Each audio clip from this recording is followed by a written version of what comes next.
Good evening, everyone. Welcome to our virtual Public Board of Education meeting. We called our meeting to order earlier in our closed executive session via Zoom. Um, yeah, a little throwback to COVID days. We haven't done the Hollywood Squares in a while. So anyway, well, what a doozy of a nor'easter. I hope everyone who is viewing this has been able to stay safe and warm throughout this snowstorm. So, Dr. Adderhold, do you have any other comments, official comments before we get into things? Thank you, Ms. McEwen. I do just have a couple thank yous that I'd like to extend. Um, to the members of the public, you can imagine 18 plus inches of snow, 30 inches of snow drifts, tremendous effort to clear schools, to clear roads, to clear our neighborhoods. I just want to thank the Department of Public Works for both West Windsor and Plainsboro, the Office of Emergency Management for both West Windsor and Plainsboro, and all the emergency responders, as well as our building and grounds team that just did remarkable work. By 8 o'clock this morning, I had been in district, and by 9, I had toured all 10 schools. And I was pleased to see that, with the exception of some cleanup, our schools are prepared by morning to prepare to receive our students and staff safely. And we will be opening, as all Mercer County districts will, on time tomorrow morning. We would just again remind parents and community members the importance of snow clearing for the purpose of sidewalks, the importance of making sure that our young ones, especially at bus stops, are being safe, and that our student drivers are being very mindful of roadways, and that, with some tighter roadways than normal, with buses going into neighborhoods, that we're all just very cognizant. We take our time. Lateness doesn't matter, safety does. We want everyone to arrive safe, and we have every expectation that that will be the case. Want to send a thank you to Office of Emergency Management, West Windsor, Tim Lynch.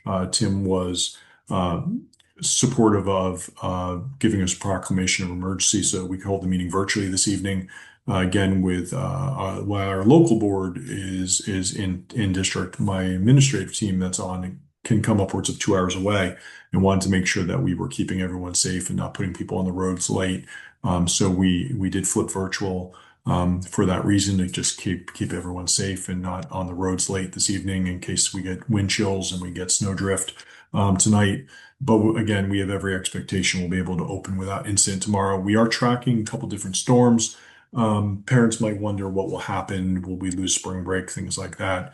In the past, we've been able to work with the Department of Education when there is a graduation. Our graduation happens to be on Wednesday this year in June, to have the graduation ceremony, but the actual distribution of diplomas to be later that week. So you can have the ceremony, but not actually hand out the diploma. So while the calendar itself would look like we're out of snow days, we probably have realistically a Thursday and a Friday. I'll be working with the county superintendent's office then to confirm that over the next couple days. But we will always follow safety standards, and we're not going to make a decision to worry about spring break and sacrifice safety. So in the case that a storm comes in, we're going to take care of the people in the live time, and then we'll worry about the consequences to the calendar after that. Um, I also want to thank Kia Bergman. Kia is on, as I said, Director of Communication, but to run a virtual meeting to set everything up just takes tremendous lift and all these different pieces that have to be put in place. And Kia had an incredible process during COVID and was able to replicate that for tonight. So Kia, thank you. And tonight on the agenda, we did have a Finding Performing Arts recognition of our high school students, both North and South, that would have been recognized this evening. We have postponed that because we want to celebrate them in person. So we will do that at a later date. We've also had our student reps we're supposed to be on this evening. We've postponed them to the March 10th meeting, getting our student reps in person. And then a big thanks to our musical theater folks who reached out to me yesterday, who were coordinating with respect to concerns about getting our students in. They were incredibly patient with me as I went in district to assess with our building and grounds team this morning. They're actually at North and South right now practicing for the play and prepping because Thursday night we have kickoff for both of our productions for North and South. And because of different school-based events next week, Washington Seminar, I believe was North, and Disney for South, if I remember correctly, we did not have the ability to postpone into next week or we would have lost some of our performers. So knowing that, we really were trying to find an avenue to get them on grounds today. And just thanks to all the different advisors who've been involved in support. Heard from both the theater directors, strong advocates to get them in, but also complete understanding that safety was priority. So, it's something that's special about our school community.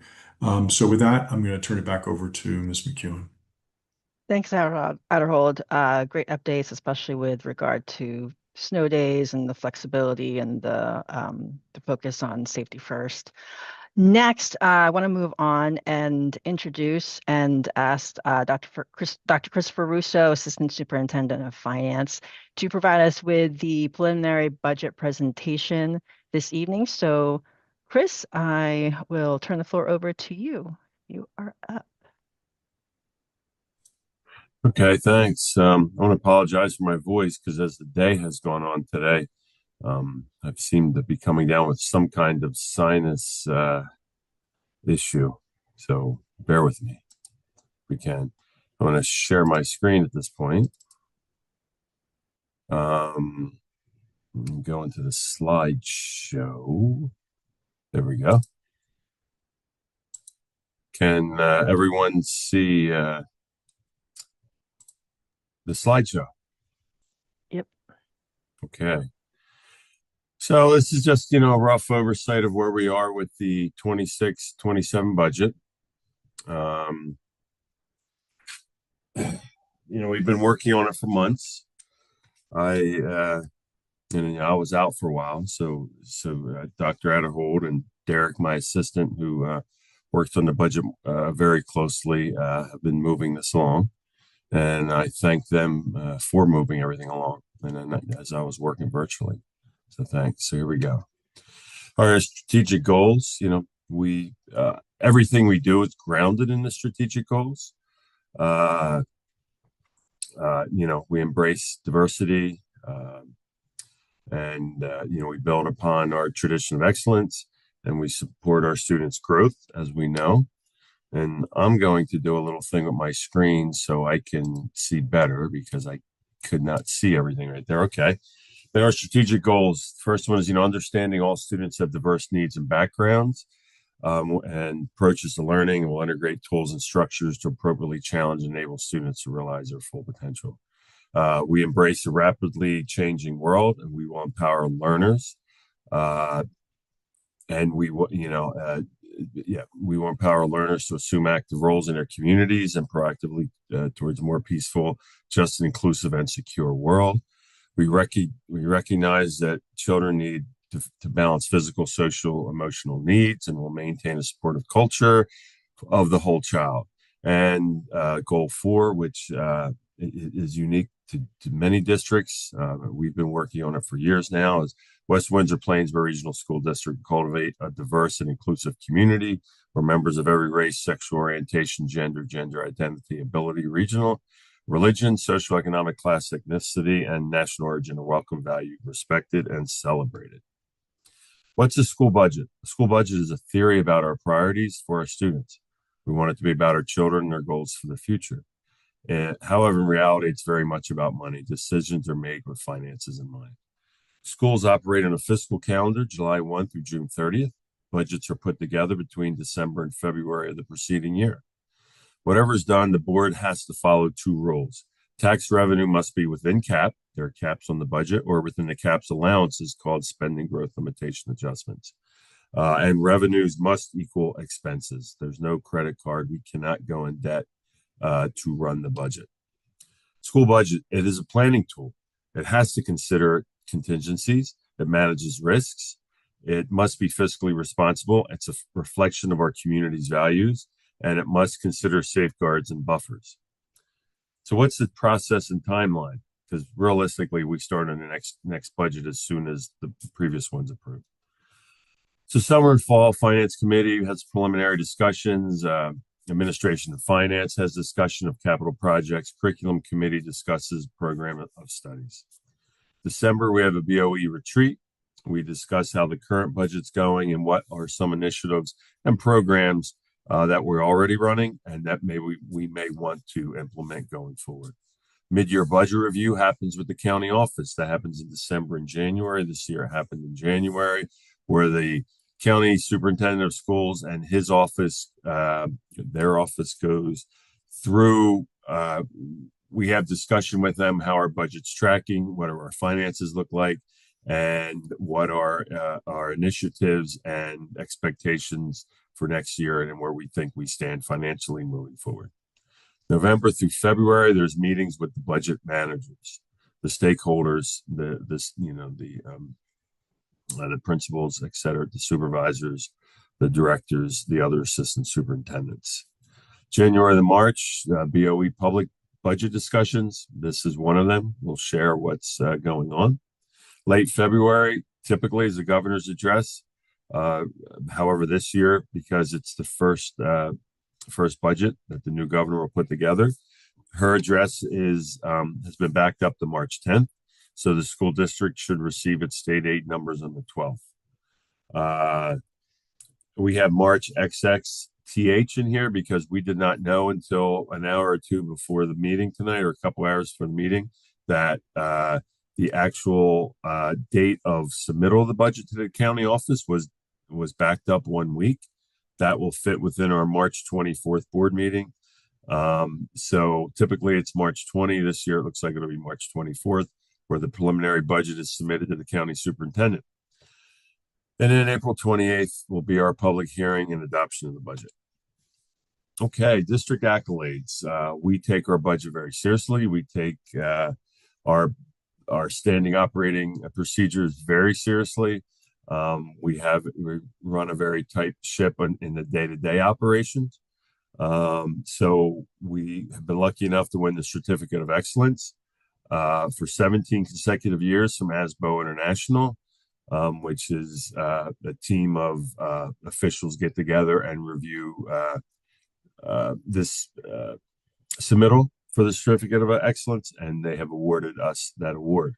Meritorious Budget Award for Excellence in Preparation and Issuance of a Budget.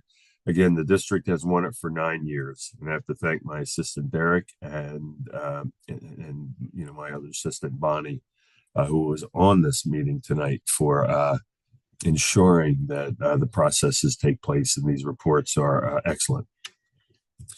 Where does money come from? So there's various revenues. So we have local taxes, state aid, federal aid, grants, interest, tuition, budgeted surplus, reserve withdrawals. Budgeted surplus is money that was not spent in the prior year. It moves forward to the subsequent year, and we can reserve money typically for capital improvements, and we do that, and we use that aggressively to improve our buildings. Important points on revenue. While expenses can and do change during the year, the main revenues for schools, taxes and aid, stay. They do not. We cannot ask for more money if the expenses begin to rise during the year. Instead, we must spend less in other areas, cut staff, programs, supplies, repairs, professional development, etc. There's no loans. We don't go to the bank. We don't have a credit card. What are the revenue restrictions? There is a 2% budget cap.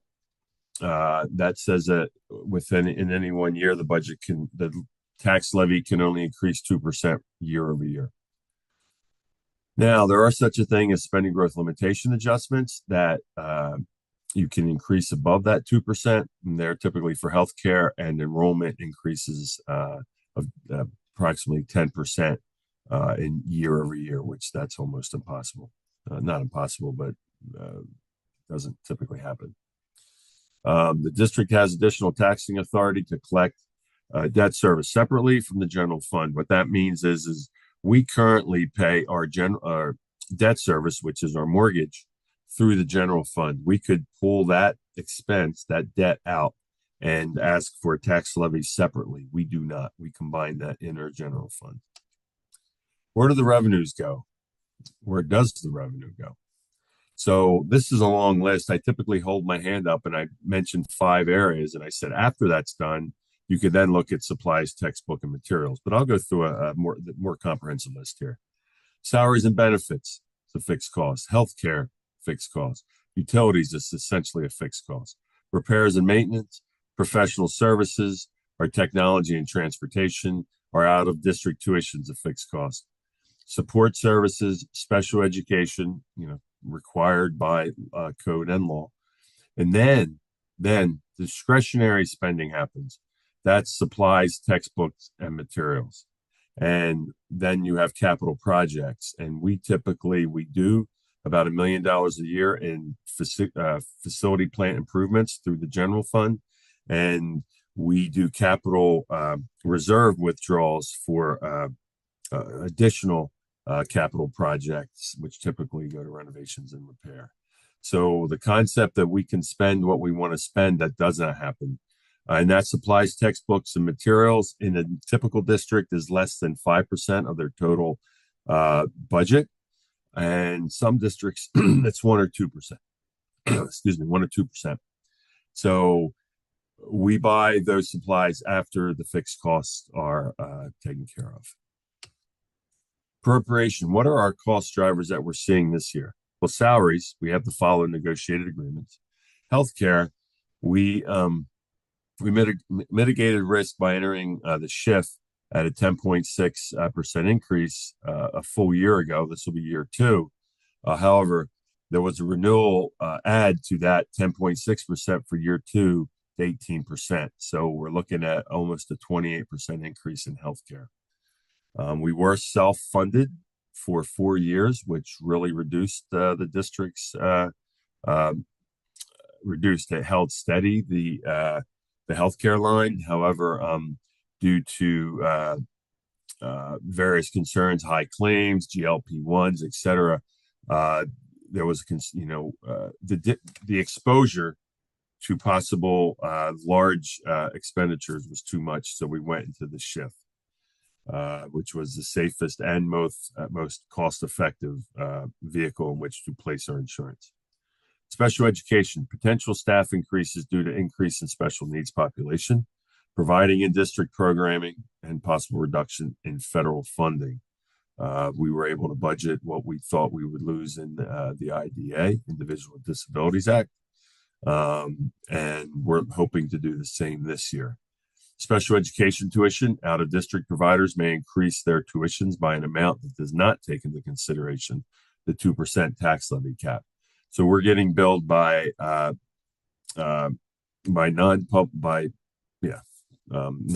private schools, and in the 10-15% increase ranges, basically the costs they're seeing, not a 2% range, which we have to stay within. And instruction. Language arts and math resources, so they're aligned to updated standards, MTSS and intervention, strategic goals, and responsive classroom training are our initiatives going forward that are driving cost. So here's the deltas that we're seeing right now over the current 25-26 budget. ABM, we're looking at a $200,000 increase. That's our custodial contract. Our healthcare, as mentioned, we're looking at about $6.1 million. That is huge. Insurance, property and workers' comp, about $100,000 increase. Transportation, CPI is 3.58%. We're looking at about a $360,000 increase. I'll have you know, Rick Bus, our largest carrier, agreed to a 0% increase. Now realize over the last 5 years, we've had to renew, I assume, almost every route, but their routes, which they have about 75% of our routes, at the latest rates. So, and realize we had to renew them when diesel fuel was $6, $7, $8 a gallon. So they came in at a 0% increase this year, but they have brought their cost up to current. And Chris, for the good of the group, CPI is Consumer Price Index. Yes, thanks. So that's at 360. We have buildings and grounds, $100,000 increase at this time.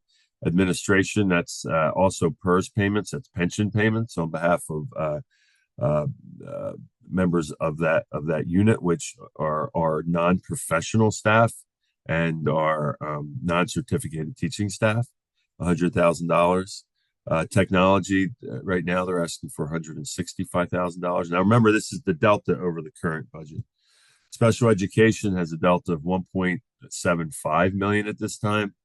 We will, obviously have more meetings and discuss that and see exactly what's leading to that.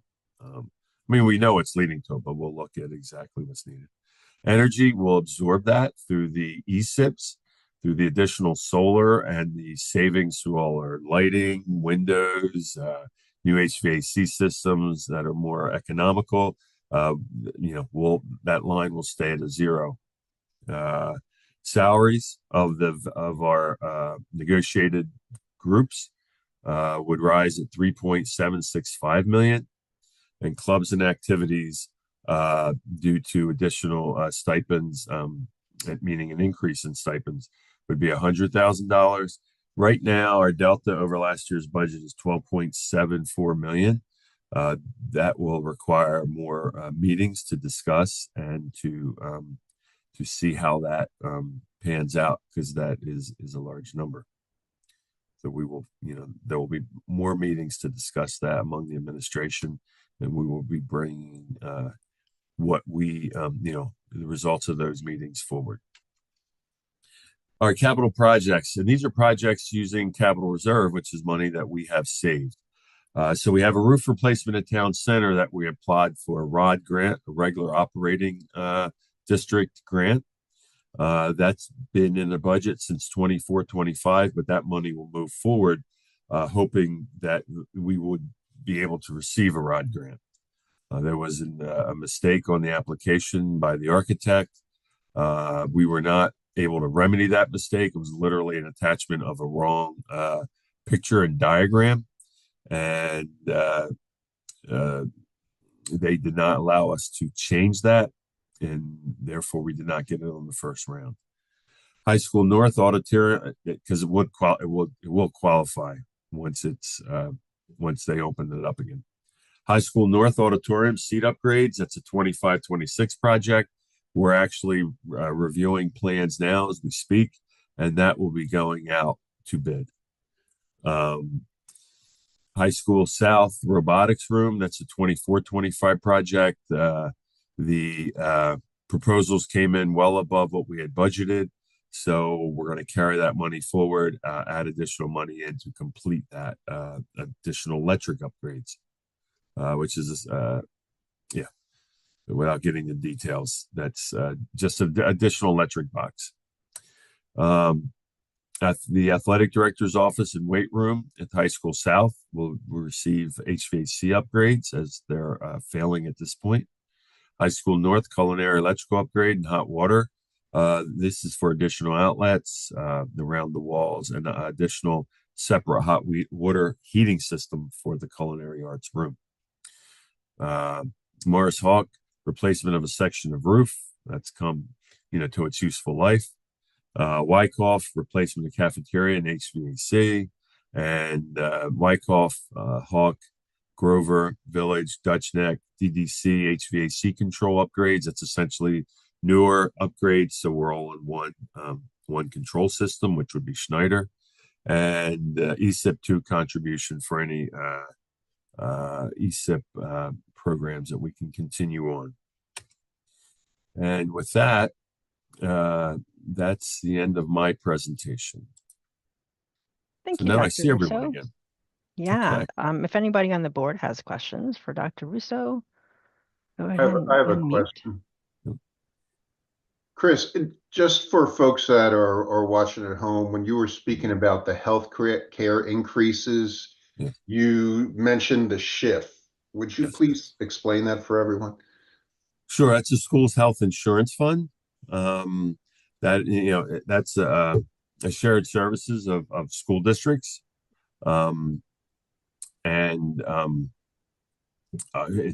so I'd have to share a little bit about, years ago we were in the state health benefit system, which their increase this year is 31% for schools. And it's been 20 some in high numbers the last several years. We got out of state health. It's got to be 7, 8 years ago. Then we went into a private situation for 1 year. Then we went and the second year increase was dramatic. So we were able to go self-insured for 4 or 5 years, which held costs flat for several years. And now when we realized that we were highly exposed and it was a risk to the district to stay self-insured. And what I mean by self-insured is we paid the claims dollar for dollar. What we did not have to do was pay for additional risk of the carrier because we were essentially paying it. We paid an administrative fee. But what we saw was our reinsurance amounts were coming in at 35 to 75% increase on the reinsurance of high cost claims. So that was a concern. So we jumped in the school's health insurance fund, which 5, 6 years ago was not large enough to carry our population of approximately 1,500 employees. So they do have a mass that they can, that we are not,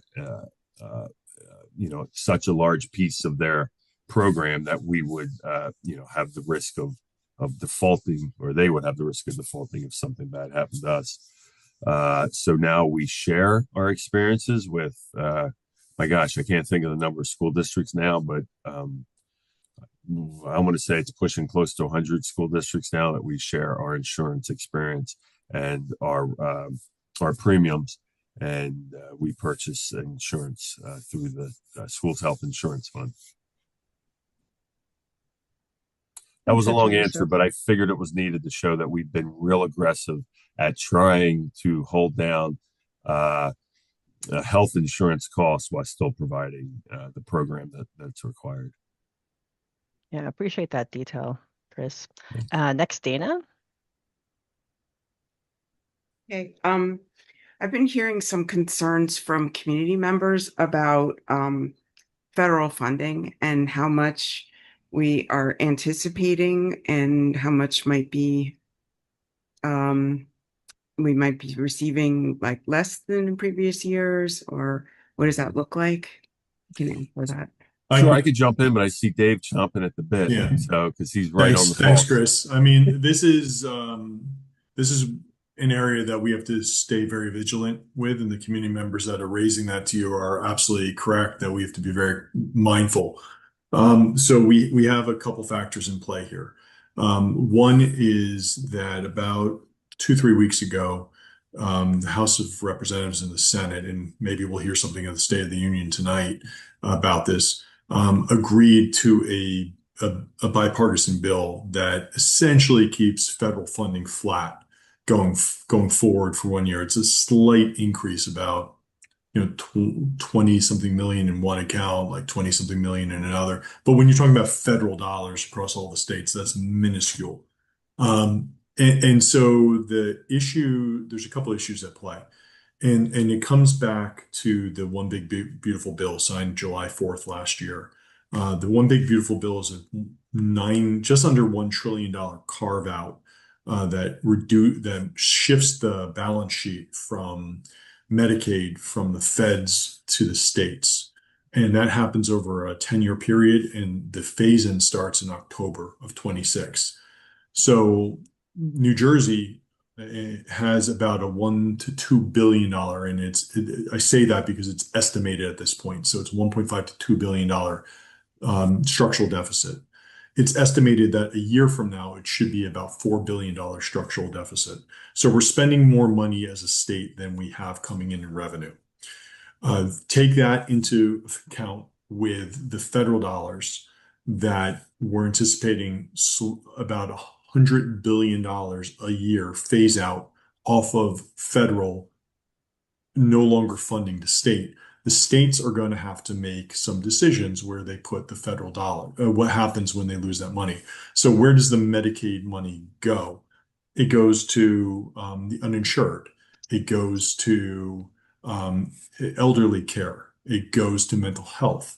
It goes to child, uninsured or underinsured. It goes to hospitals to offset procedures. It goes to our kids that don't have health insurance. It goes to some aspects of food insecurity. It goes to veterans. So the states themselves are going to have to make a decision if they choose to fund it or fund some of it. Assuming that the states do, here's the risk.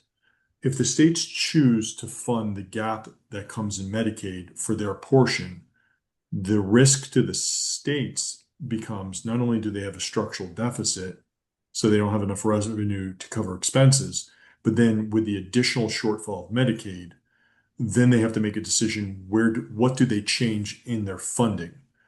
And to me, when I look at it, and this is 24 years as administration, 17 years at central office, teaching doctoral school finance for the last 10 years, right? So when I look at this, I go, there's three pots.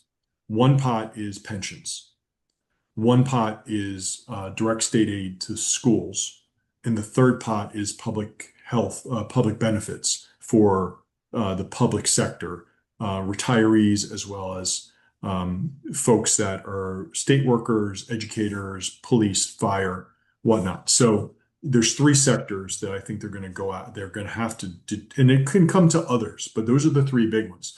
If direct state aid to schools comes off the table, that's the danger, right? I mean, it's danger in all of them. All the categories are horrific, but also not providing medical benefits is horrific. So the state's going to have to make some decisions. I don't envy the new governor who's coming into a structural deficit, a growing structural deficit, and uncertainty with federal aid. And so the risk for us is bigger than the 26-27 budget. I think the Armageddon budget is the 27-28 budget across the state.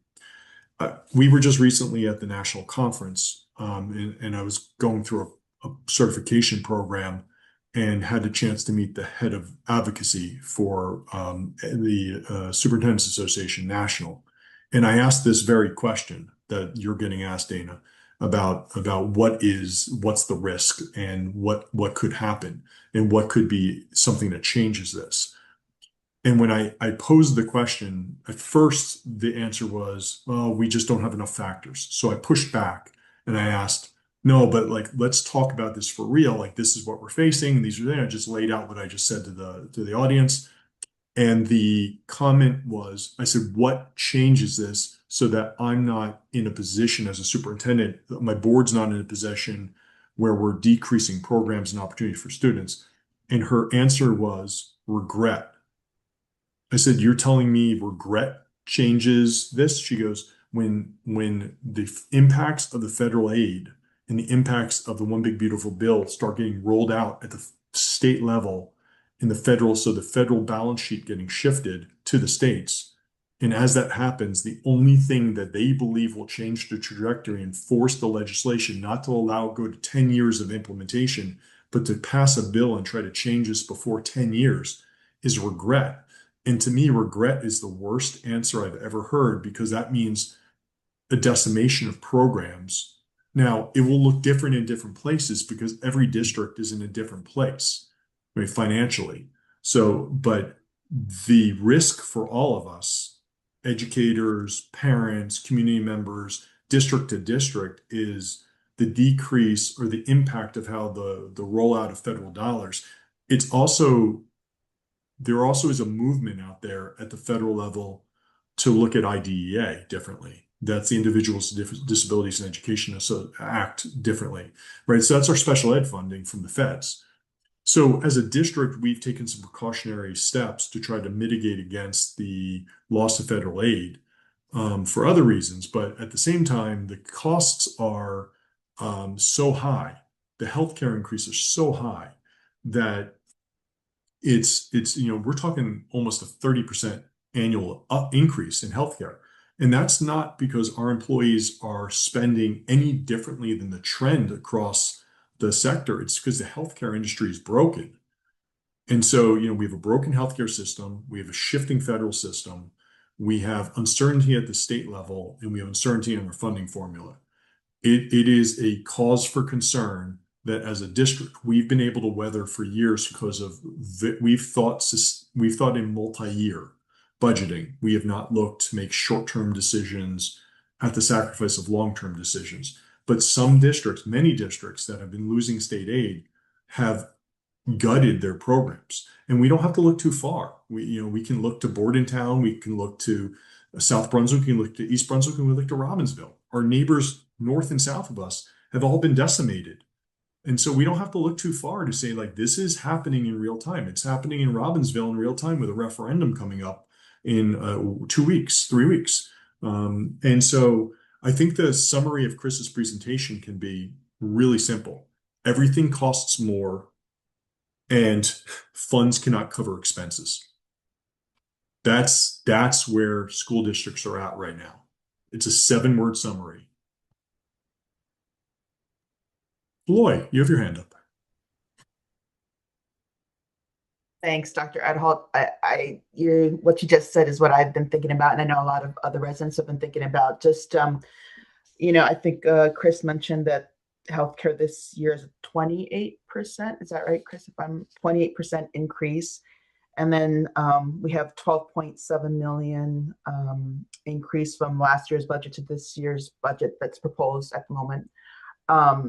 And then you look at the 2% cap plus the 2% is what the cap that we're currently at.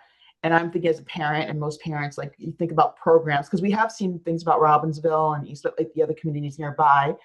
Is this something, I guess, that our students or parents kind of need to think about or worry about in terms of budgeting? Because I think Chris had said there's like 1 to 5% that goes to programs that most people know about, like the after school programs, the clubs, the sports, and all that kind of stuff. I guess, is it something at this moment? We're not there yet. We're not there yet. We're down the road from that conversation if the formulas don't change in the funding formula. So, there's going to be a big push to change the funding formula. It's one of the governor and one of the commissioners' priorities is to really look at this. I would say that we're not where Robbinsville's at. And before we got there, we would take evasive actions with making recommendations to the Board of Education and the public with respect to looking at our tax base, because we're really proud of the programs that we offer. We're really proud of the services that we offer, and our students do incredibly well. And that's not, I don't say that without an understanding that we have incredible families that support public education, and we have incredible educators that are incredibly well trained and are dedicated to our students. So we are a district that has tremendous pride in our students and our product and the outcome and the services that we can provide. We are advocating for shifts in formula. We are advocating for fair funding. We were underfunded for a long time as a district. And you'll see on some reports, it will say that we are over aided. I'm sorry, there's something called like your local fair share, that we're over our adequacy, meaning that we spend more than the minimum. But partially that's because I have a different definition of local fair share, which is underfunded for years. We were underfunded for years, so our taxpayers paid more. Our taxpayers pay more to maintain the programs or to ensure the programs.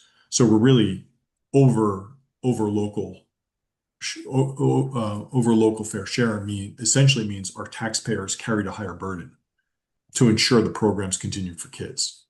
So, we're definitely, we're not in a place where we're talking about athletics or talking about elimination of programs, but we are being very mindful of our class size. We are being mindful of our enrollment. We have seen a declining enrollment over time. And since COVID, since about 2020, we have seen a slight dip in enrollment with the loss of some of our international population, the Zoom-based economy, and folks being able to flip to Zoom like we are right now. We're not necessarily seeing the same kindergarten projections as we had now 4 or 5 years in a row, actually 5, 6 years in a row. But we're also very mindful that we have 3,000 residential units coming in, and we're not sure yet what we're going to get hit with those numbers as those units are opening. We are seeing some fundamental shifts with how the grade level impacts. Some of those communities, some of those new housing units are getting little ones. But the reality is we're no longer a starter home community. When you start seeing new condos, new townhomes, new single family homes, anywhere from 750, 800,000 would be like a steal in WWP to some like 1.2 plus million. That's not a starter home, right? That's folks moving in with children. And so it's very hard to project elementary, but it also means they're moving in usually with children, and maybe they have a newborn or maybe they have a 3-year-old, and we get a kindergartner out of that, but we're getting more hit in the upper elementary, middle school. And so it is a shifting dynamic that we're mindful of. And so we're watching enrollment, and we are, again, concerned with 3,000 units coming in over time. What could the hit be? What could that look like? What could that look like? So we have to then also guard against to build a new teacher into the budget, just one teacher, starting salary 65, benefit package minimally 25 to 30. So you're talking 100,000 for a step zero teacher with single family coverage. And when I say 25, 35,000, you got to realize that it's bigger than healthcare. It's healthcare, it's dental, it's healthcare, it's dental, it's prescription, it's contributions to FICA. It's bigger than just a healthcare plan. So when you have to factor in the cost of one person, now if that is a family package, if that's a family benefit package, a family benefit package is currently 48,000 going to 62,000 by January of 27. 62,000 for a family benefit package. The system is fundamentally broken. So when you talk about the budget and you talk about the impact, we have to be mindful of looking at our staffing. And so, there are retirees that we haven't refilled. There are slight class size increases. And, I get pushback on that. But my pushback is I'm trying to maintain the continuum of the totality of the program offered to all students, and being very mindful that sometimes that means that you have to tweak the staffing ratio, because the staffing has big time cost. You could have 4 staff could be $500,000 in the budget. I actually just made a note too. I just wanted to thank you for that, Dr. Arnold, the bigger picture. But for Chris, I just wanted to say thank you, because I know every year I've sat through this budget discussion, and you guys have been very nimble, especially with the healthcare part of it, just looking at what is the best option for our district and our community. And I appreciate it, even though the shift is like 28%, it's still better than what the other options are, which is crazy to think about. But I just want to say thank you to you and your team for always trying to figure out the best for the district and staff. Yeah, and I'd like to say thanks, because it's something our group prides ourselves on, trying to find economies. And one I think of is with energy. 8 years ago, our utility spend was over $3 million. Our utility spend now is about $1.5 million. So we've been looking at ways, and that's what we pride ourselves on. But anyway, thank you. But Chris, I mean, that's a real credit to Chris and his leadership team, and that's a real credit to the board and the finance committee of days gone by, and the referendum and the ESIP. And the ESIP, for the good of the 29 people online, is the Energy Savings Improvement Program, round 1, and now we have a second ESIP going on. We have constantly been trying to reduce our energy footprint, but it's twofold. It's because we believe in the importance of decreasing our energy footprint, and 2, because there's a financial savings that we can now spend monies on other things for students, because we are reducing that energy line. And I see Liz with her hand up. Thank you, Dr. Rousseau, Dr. Adderald. In previous years, we have also talked about transportation-related impacts. Can you speak to that a bit as to what we might also be facing? Yeah, My Chris, first, Chris, you got this one? Yeah. yeah. Well, the good thing this year is Rick is coming in at 0. That's the majority of our costs. The CPI went down to 0.58% consumer price index. So that and some additional runs, the increase is 360. Anticipated increase right now, and it's it's a very tight estimate. We're there.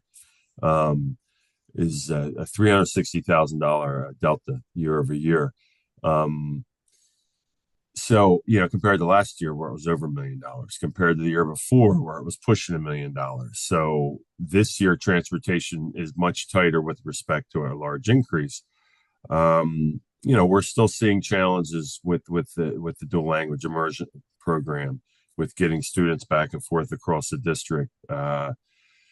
We're looking at additional activity buses that come up. So it's nothing that's would quote break the bank in one move. We're also looking right now. We've got a grant. We've won a grant for 6 electric buses that we're trying to see if they're actually feasible. That would fit within our budget and could help us be not only more environmentally friendly, but would it be cost effective and more efficient to run them than what we're doing now? That's a cost study that we're still doing, and we don't have that answer yet. But transportation is not a large driver this year. And that's no pun intended. No, and that's partially because with transportation, it's based on a formula. And increases for consumers, it's based on, like you heard, the 3.58 for CPI, but that's based on a mathematical formula that comes out of code that basically is a 24-month, it's an 18-month look back. You have a 6-month gap from like January backwards. So it's June to 18 months back of the prior year. You look at the rates and the consumer price index, and you get an average increase for the regional transportation rate between New York and Philadelphia, which you can't find anywhere because the number does not get published. And then the Department of Transportation releases a CPI renewal rate. I think it was about a week and a half, 2 weeks ago. And so we're all like waiting for that number, because if that number was to come in at 4.58, that could be the difference of 150,000. And that could be, 2 positions in the service association, 1.5 positions in the education association, could be multiple clubs and activities. So those numbers matter when those rates come out. And Dana, I see your hand. If I can jump in real quick too, I just thought of something. Probably why the question was asked from Ms. Chanera.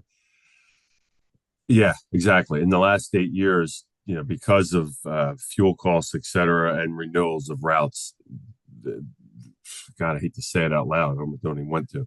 The budget went from 9 million to 18 million, essentially, over the last 8 or 9 years, and that's based on on factors that we cannot control. So I see why that would be a pertinent question, and why you'd ask it this year. It's not a driver at this point. Thank you. Dana. Okay. We saw ESIP 2 on your presentation. Mm-hmm. Can you just elaborate a little bit on that for the people that it might be in the audience, and remind Chris, I'll take a crack at this and tell me Thanks. if I get it wrong. The ESIP, ESIP is an energy savings improvement program. Basically, you go through a whole study where you look for energy efficiencies, and then you can bond money based on the anticipated savings of inputting upgrades. So solar covered parking lots is going to yield X amount of savings. So they do all these calculations, and they determine this is your bonding authority. And it's one of the few places that you can bond money as a school district. It's maybe the only place you can bond money as a school district where you don't need to go to the public, because it's so regulated with the state approvals. And it's like 2 or 3 rounds of state approvals. So when we do the ESIP 2, you see a contribution because the projects are being developed, but the bond payments are already due. And so we have to pay the money before the actual, as the construction's happening. So you haven't actually realized the savings, but you still have to pay on the loan. So we have to pay our bond payment at the same time. So there's a contribution that's going to come out of capital reserve, which is monies that were previously designated for capital cost and capital increase. And so we need to make an allocation for that to cover the payment of the bonds. The savings will follow. So as Chris said, we went from 3 million to 1.5. We should see that 1.5 either hold or slightly dip depending on energy costs over time. Chris, did I miss anything or misrepresent anything there? No, that's pretty much it. Thanks. Can you just maybe elaborate a little bit on the projects that are coming up for ESIB 2? Like, Well, the projects like were the parking lot thing. okay. Well, what the only piece that's being finished now, because the actual HVAC projects at Hawk, so Hawk has a new complete HVAC system. Grover over the gym has 4 new rooftop units. Village has new boilers in it because of projects, and Grover has a cogeneration program that's in it, 1 unit. And what that means is you know, the spent water, the warm water goes to help heat the heating system. So it's a cogeneration. You're generating not only, you know, from the unit running, not only the heat of the unit, but then the water from the unit actually heats the hot water in another area. What's to come this summer is carports over High School South, student parking, the parking lot at Morris Hawk, carports over High School North, teacher parking lot in front of the stadium, carports, community middle school on the left as you face the school. That parking lot will be covered with solar carports.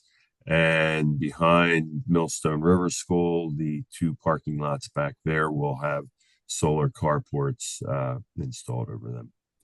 And a little side note, as soon as we can get a ROD grant to complete the roof at Town Center would also have solar panels going on top of it.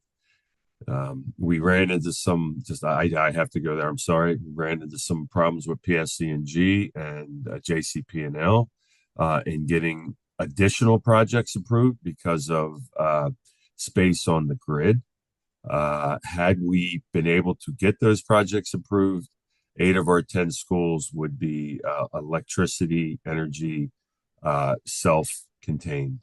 That you know, they would be producing approximately 100% of their electricity. Now we're going to be at 5 or so, 100% electricity made on site, generated on site. Thank you very much. Yeah. So I think the summary really is that, you know, we have challenging financials when it comes to the larger state and federal landscape. We have some unknown factors, and we're hoping to learn a lot more on March 10th. But then that's our next board meeting. So it's really nice to see 24 members of the community join us virtually. You can watch virtually, but you can also attend in person on March 10th. And that's the governor's presentation. We will get our state aid allocation publicly announced on the 12th.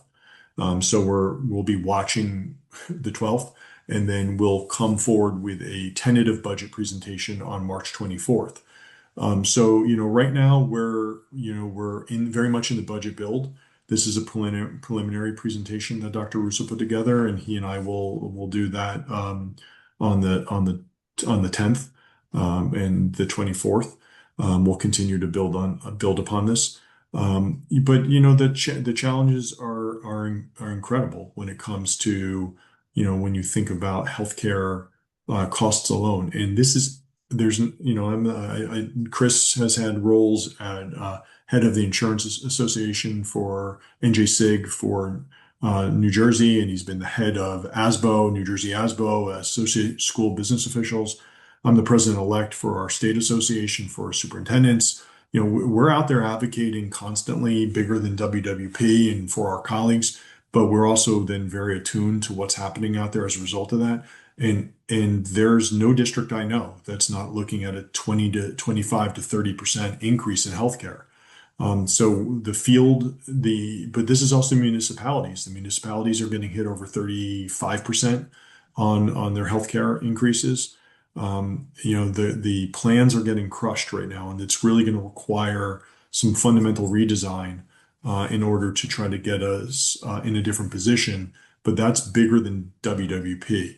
That's a statewide state issue and federal issue. So time will tell how this plays itself out. Our job, our responsibility is to ensure that we provide the best program possible for our students and our families, at all costs. And we're constantly looking at efficiencies, as you've heard Chris talk about efficiencies in energy, shifting of healthcare plans. I've talked about looking at our staffing ratios. We look at our programs and try to make decisions very mindfully about where we're spending dollars. We're constantly thinking of opportunities. We've changed different ways in which we do different aspects of our insurance. Folks that may not always be on these calls or just not attuned to, we have a $230 million budget with over 1,500 staff members with about $1 billion of depreciable assets. We are very much a business organization as much as we are an education association organization. So we have to be mindful of the finances to ensure that the academic expectations, the clubs, the activities, the musicals, the musical opportunities, all the stuff that makes school meaningful for students continues. So, we are very attuned to the financial side because we know that then translates to the opportunities we can provide to our students. And when you see 17 years of consecutive years of ASBO International's recognition, there's no district in New Jersey that's done that. Right. There's no district in New Jersey that's had success both academically and financial the way that we have over that time period. That being said, that's only as good as how we do next year.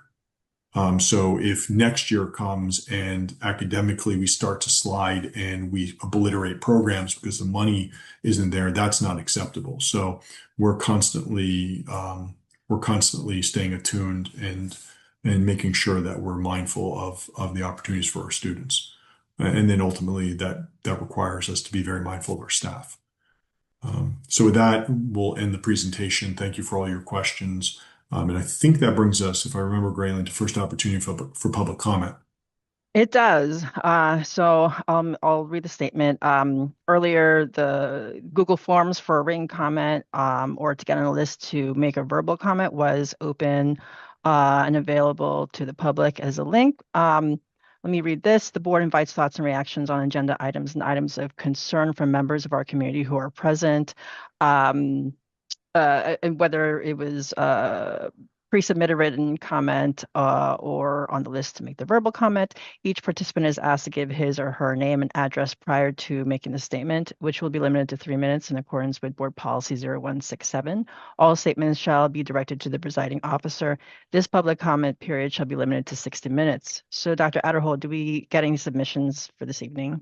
I just confirmed with Kia and I just checked both charts. There are no written submissions and there are no requests for the first opportunity for public comments. So we do have no public comments for the first round. Okay, thank you. So with that, I'll close this public comment period and turn it over to our committee chairs, and I'll invite Liz to give us a report on administration and facilities. Thank you. So the Administration Facilities Committee met on February 18th at the central office in the evening. All committee members were present. The committee first reviewed 2 policies and regulations with regard to the grading system, policies and regulations number 2624, as well as the policy and regulation for homework, P&R 2330. The committee reviewed the recommended updates to these policies and regulations. The purpose of the updates is to have our policies and regulations reflect updated language and to identify what our current practices and expectations are. These policies and regulations are recommended for first reading at tonight's meeting. The committee has also had a second reading of the two policies and regulations. The first one, P0142.1, nepotism. This is an existing policy that is being recommended for readoption without any material revisions. It is being updated to better align with the New Jersey Administrative Code. The second policy is the employment of the chief school administrator. This is also an existing policy with minimal material revisions proposed. The committee had reviewed these policies and recommend them for a second reading and approval at tonight's board meeting. The committee also received an update on athletics from Ms. Sincata. This was an overview of athletics at both the high school and middle school levels. The overview included highlights from the winter seasons of winter track, wrestling, basketball, fencing, and swimming. The committee also had the opportunity to review the upcoming 2027-2028 academic calendar and recommends that it be presented for approval at tonight's board meeting. The committee also reviewed the EDP extended day program rates for the 2026-2027 school year. And the committee recommends that these rates be approved at tonight's board meeting. Finally, the committee also reviewed job descriptions for a few positions, which are instructional assistant for DLI, instructional assistant for ELL, and instructional assistant for special services. The committee recommends approval at tonight's board meeting of these job descriptions. The changes made were specific to the particular qualifications and to reflect what is actually required for each position. The committee is scheduled to next meet on March 17th at 7 p.m. at Central Office. Thank you. Thanks, Liz. Does anyone have a question for Liz or ANF? Okay, so next I'll invite Shweta to provide us with the minutes from the curriculum committee. Thank you, Graylin. The curriculum committee met on February 18th. During the meeting, Dr. Gold described QSAC, which stands for the Quality Single Accountability Continuum, which is New Jersey's process for monitoring district performance and compliance with regulations. Dr. Gold explained that the district submits evidence across 5 areas: instruction and program, personnel, fiscal management, operations, and governance. And the state monitors district performance for continued certification status and/or required improvement actions. QSAC monitoring occurs every 3 years, and the district is currently undergoing that process. Moving on to our action items, the committee recommends approval of a district membership in Diversity Council on Global Education and Citizenship with Kane University for the 26-27 school year at a cost of $300. The curriculum committee recommends approval of the community education spring and summer 26 youth and adult programs. And additionally, the committee recommends the following overnight field trips. For High School North, robotics team to Lehigh University in Bethlehem, Pennsylvania, from April 15th to April 18th. The cost of the trip is approximately $400. Also, the robotics team to George Brown Convention Center in Houston, Texas, from April 28th to May 5th. The cost of the trip is approximately $1,000 per student. And then the High School Health Occupations Students of America to Indianapolis, Indiana, from June 16th through June 21st. And the cost of that trip is approximately $1,600 per student. And then for High School South, Model Congress to Rutgers University in New Brunswick from April 9th through April 12th. The cost of the trip is approximately $450 per student. The committee will next be meeting on Tuesday, March 17th at 5 p.m. Thanks, Shweta. Does anyone have a question for curriculum and instruction? Okay, thanks. And so I'll invite Dana to provide us meeting minutes from finance. Thank you, Graylin. The Finance Committee met on February 18th, and first we reviewed several agenda items, including the monthly financial reports. The administration affirmed that no major accounts are overexpended and that sufficient funds are available to complete the year. The committee reviewed the following motions on the agenda for approval. Approve a professional services agreement for auditing services. Approve the second year of a 3-year interlocal shared services agreement. Approve cooperative purchases over the bid limit for food service. Approve a licensing agreement for Zoom video conferencing. Approve the disposal of obsolete equipment. Approve the cancellation of 1 bus route. Approve 2 transportation quoted routes. Approve staff professional development, travel, and expenses. Next, the administration reported that state aid notices will most likely be delayed until March 10th, approximately 2 weeks later than usual. As a result, the board may need to adjust its March meeting dates. I think we kind of covered this in the presentation. The budget calendar was shared with the committee. ESIP 2, this is the Energy Saving Improvement Plan program.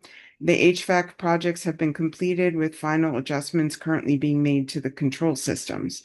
The district is still awaiting state approval to begin operation of the cogeneration heating unit at Grover Middle School. Once approval is received, the unit will be placed into service. Cafeteria. The food service program continues to show improvement. The number of lunches served in January increased by 2,165 compared to January of the previous year. Breakfast served during the same time frame increased by 1,223. The number of serving days was the same January 2025 and January 2026. The average daily number of meals served in January to students eligible for free, reduced, and New Jersey income eligible programs increased by 29 students, or 6% year over year. At the elementary level, breakfast is served in classrooms increased by 153 compared to the previous January. 76% of those meals were served to students eligible for free, reduced, or New Jersey income eligible programs.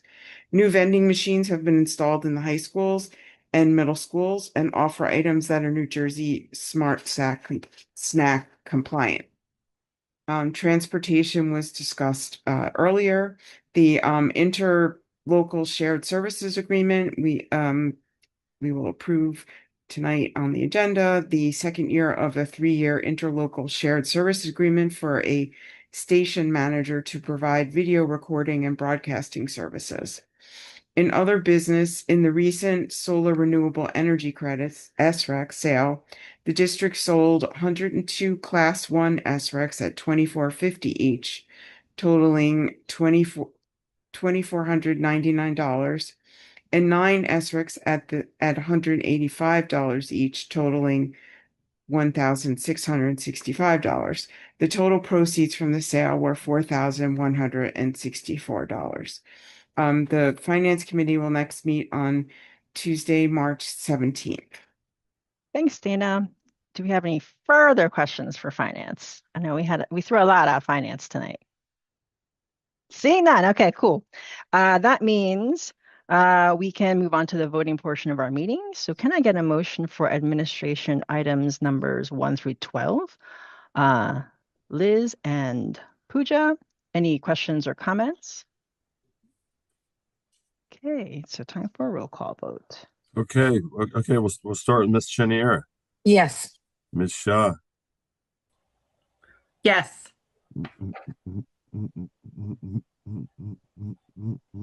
Hold on. Excuse me. Miss, I'm stuttering all of a sudden. Miss Sponsel, Yes. Misty Sebastian, Yes. Miss Krug, Yes. Ms. Maliga, Yes. Mr. O'Brien, Yes. Ms. Shetty, Yes. Ms. McEwen. Yes. And can I get a motion for curriculum and instruction items numbers 1 through 4, Shweta and Loy? Any questions or comments? Okay, time for roll call. Okay, we'll start with Ms. Shetty, Yes. Ms. Maliga, Yes. Misty Sebastian, Yes. Ms. Chenier, Yes. Ms. Krug, Yes. Mr. O'Brien, Yes. Ms. Shaw, Yes. Ms. Bonsall, Yes. Ms. McEwen. Yes. Can I get a motion for finance items numbers 1 through 11, Dana and Paul? Any questions or comments? Okay, we'll Okay. start with Ms. Krug, Yes. Mr. O'Brien, Yes. Misty Sebastian, Yes. Ms. Chenier, Yes. Ms. Krug. Oh, sorry, double. So I get to vote twice. No, only one. 2, 3, 4, 5, 6, 7, 8. I hand wrote my minute vote by hand. Normally it's typed up and Bonnie types it up for me. Ms. Shaw, Yes. Ms. Shetty, Yes. Ms. Bonsall, Yes. Ms. McEwen. And Yeah. did I miss Yes. any? Me. Yes. Ms. Malika. Yeah. There we go. Thank you. Motion passes. Woo-hoo. Next, can I get a motion for personnel items number 1 and 2, Janta and Sharon? Any questions or comments? Nope. Okay. Go ahead, Chris. Okay, we'll start with Ms. Shaw, Yes. Misty Sebastian, Yes. Ms. Chenier, Yes. Ms. Krug, Yes. Ms. Maliga, Yes. Mr. O'Brien, Yes. Ms. Shetty, Yes. Ms. Bonsall, Yes. Ms. McEwen. Yes. Okay. And before we move on to the next motion, I do want to acknowledge a bunch of retirements, 7 retirements to be exact, that the board just approved. First is Diane McGovern. She is our High School North Learning Disabilities teacher consultant who is retiring after 25 years of service to the district. Then we have Kara Ray, Village Teacher Resource Specialist for Curriculum and Instruction, and she is retiring after 29 years of service to WWP. Next is Vincent Maggio, Community Middle School Science Teacher, who is departing WWP after 34 years in the district. Next, we have Joseph Bazio, High School North Social Studies teacher who is retiring after 24 years of service to WWP. Next is Dorothy Scranton. She is our district-wide teacher resource specialist for instruction and intervention, who is also retiring and after 29 years of service to the district. Next is Kathleen Wagenblast. She's the assistant coordinator of transportation, who is retiring after 17 years with WWP. And last but not least, we have Karen DeGrusio, supervisor of accounts at Central Office, who is retiring after 19 years of service to West Windsor-Plainsboro. So congratulations and thank you to our retirees for your many, many, many years of service. I didn't do the math. Sometimes I do the math for a total count, but yeah, I think the numbers speak for themselves. So thank you again, and good luck on your next chapters. Next, can I get a motion to approve the Board of Education minutes from December 16th as well as January 27th? Dana and Shweta. All in favor, say aye. Aye. Aye. Aye.